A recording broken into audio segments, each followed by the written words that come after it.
Saigon Kick, that like name just came to me the other day, and so I Googled the band name like from when I was a kid. I remember this band, and this was the first song that came up. This one that I was playing. It's called Love Is On The Way, and it's this kind of ballad thing they did, this kind of grunge rock, slow love song thing. So I think like their strategy was to write a hit song to kind of get their name into the conversation and get some like popularity and, you know, clicks, as we would say nowadays, based on that. And yeah, like it's like looking back, it's quite like nostalgic for me to like to see the video and stuff. And I remember that song from back then. And it was kind of fun to work with, but it's like, I don't want to say like anything super negative about it. It's just a song that is really kind of basic and generic, and maybe that's a good reason to work with it a little bit, because it uses these kind of ideas and cliches that are in fact so common. In this version I've got here, I've arranged this for 3 guitars.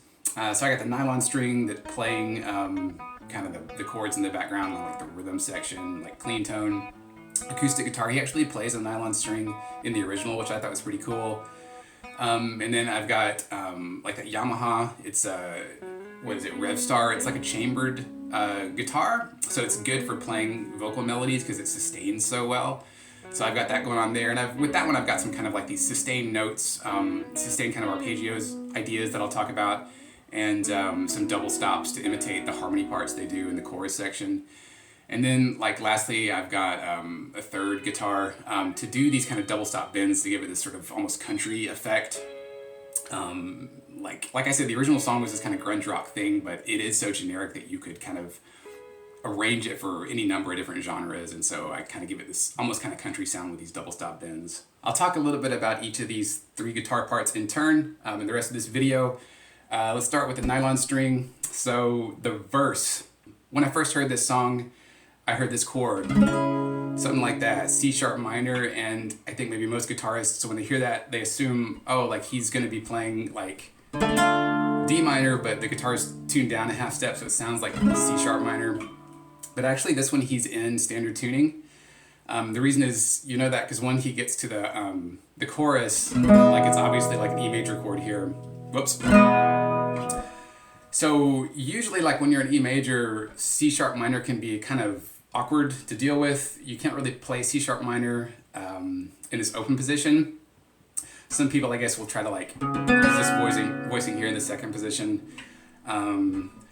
But like he's got an idea where he just plays like the power chord on C sharp here on the 4th fret, and then he plays the open strings B and E here. Because this open string here, the B is going to be like the flat 7 of that chord, and then the E is going to be the flat 3rd, and then he has the D sharp here for the 2. So that's really a cool like little idea he has here to like express that that minor chord, the C minor. It's the you know natural minor of E, and then like just the second part he goes is this kind of like A sus2 thing. So here's the A, and then the 5, the E, and then the B is the 2. Back and forth between those 2 shapes is all he does. The chorus is the part where he does that famous chord progression. So it's like 1 E major, 5 B major, 6 C sharp minor, and 4 A major. So like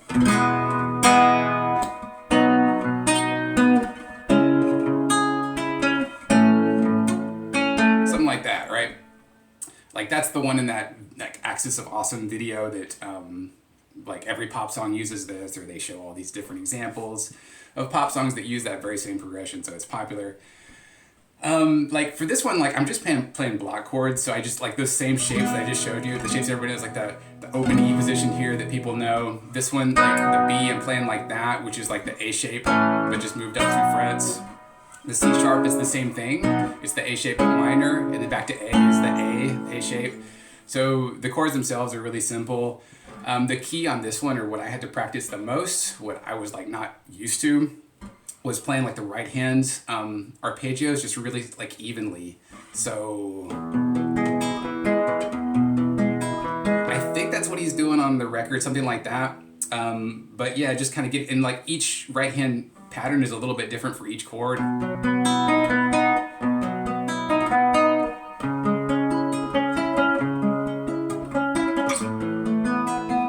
So like that's kind of where I had to work the most. foremost is just like really getting that right hand sort of synced up. This is the Revstar Yamaha. It's a chambered body, so there's like cutouts under the top of this thing that you can't see, but they're there. It makes it lighter, and also it really makes the notes ring out. So if you play something like,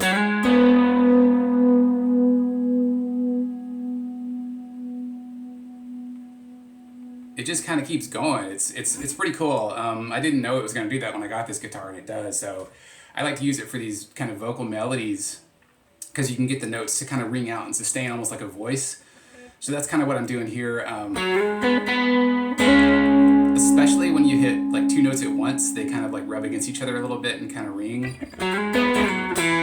That's just one note. The other cool thing about learning like a vocal melody like this is, you know, as I said already, the song's in E major, and it kind of shows you like different positions and stuff to play in E major, nice and slow because it's just vocals.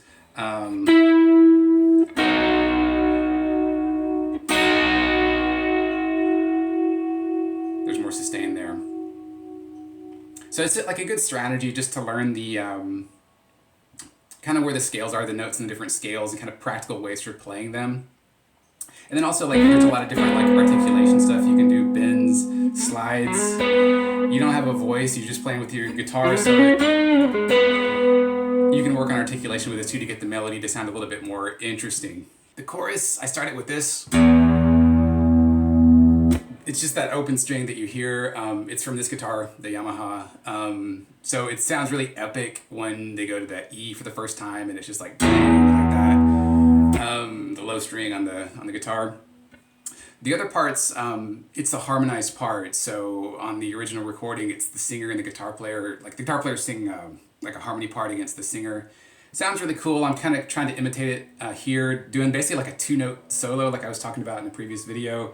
So just kind of playing both parts on the second and the third string.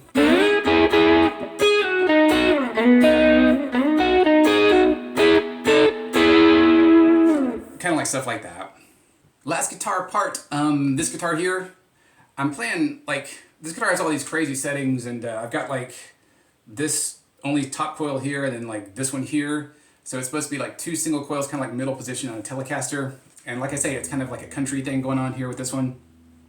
Double stop bend, so I figured that pickup setting will be appropriate. And so like, it's just triads, like out of the cage position. And what's the last one? So I kind of tell you what I'm doing. Like the first one, like as we know, the chord progression is E, B, C sharp minor, and A. So for E, this is just E major chord. Just the top three, just like this, and just take the top three notes. And that low note here on the G string, bend it up a half step. The next one is B major. So imagine like a D major shape here, move it up to a B here, play it here. D major shape in B, only worry about these two notes here, and then bend that G string again. And then I go. And then the next one is like, this one is, the chord is here, C sharp minor. Again, that's like a minor D shape. So if you know a D minor, then move it up to a C sharp on the 11th fret, and you can play it here. Easy way to think about that though is like if you know your pentatonic, the C sharp minor there, this is just like the BB box. Like that, that's all I'm doing. And then the last one is an A major. So like I just take C sharp minor, and the chord or the notes in C sharp minor are C sharp, E, and G sharp. And I just take that G sharp here and bend it up a half step to an A. Whoops, it's too high. Like that. Put some vibrato on these so you don't have to get them exactly. But anyway, when you take that G sharp and bend it up to an A, you have A, C sharp, and E, which is A major. And that's all that is there. So that's kind of it, I guess. Like, I don't know, the big takeaways for me, like, one small epiphany I had was just really focusing on that right hand technique. Well, for both the verse and the chorus on the nylon string part. I hadn't really been thinking about that, especially the chorus. I was like, oh, it's just going to be so easy. It's just those simple bar chords. But I was struggling because then I realized like it was because my right hand, I needed to really focus on that and work that out kind of systematically. So that was super helpful. It's something I can use in the future, definitely. And of course, the other thing too is just it's always nice to learn a melody like this and play it because it, like I say, it shows you like the positions and where the notes are, and not only that, but like the convenient ways to play them and how to play them, kind of in a slow, relaxed, friendly way. You're not like soloing some crazy tapping thing or something where you're having to frenetically change positions and all this stuff. It's really accessible and easy, and that's the way hopefully it should be. Anyway, I'm going to link to a couple other videos that are a bit related to what I talked about here.